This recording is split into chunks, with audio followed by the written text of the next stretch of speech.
আসসালামু আলাইকুম সবাই কেমন আছেন? আজকে আমি রান্না করব খাসির মাংস।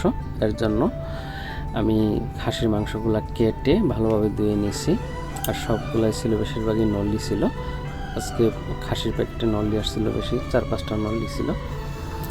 তো এখন আমি এগুলাকে পেঁয়াজ, এলাচি, দারচিনি, তারপরে আদা রসুনের পেস্ট, তেজপাতা এগুলো দিলাম। দেওয়ার পরে তারপরে এর মধ্যে দিব হলুদ, জিরা, মরিচের গুঁড়া, ধনিয়ার গুঁড়া।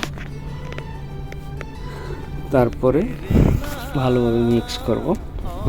আরেকটা কথা, আজকে আমি রান্না করব মাস্টার্ড অয়েল দিয়ে। তো মাস্টার্ড অয়েলটা অবশ্য বাংলাদেশি ছিল, আমাদের এখানে মানে পাওয়া যায় অ্যাভেলেবেল সব কিছুই।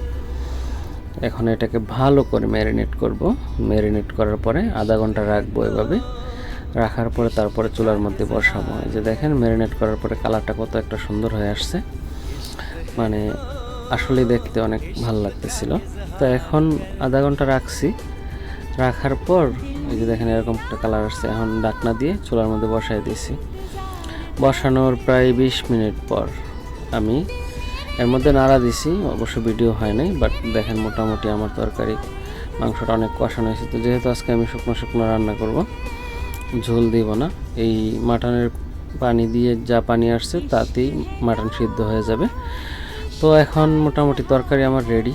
দেখেন তরকারির কালারটা কত একটা সুন্দর হয়েছে, দেখতে কত একটা মানে ভালো লাগতেছে, খাইতে আর অনেক বেশি মজা হয়েছিল, মানে অনেক টেস্ট হয়েছিল। তো সবাইকে অনেক ধন্যবাদ ভিডিওটা দেখার জন্য। আজকের ভিডিওটা বড় করতে পারিনি কারণ আমি অনেক বিজি ছিলাম আজকের জন্য। ধন্যবাদ সবাই।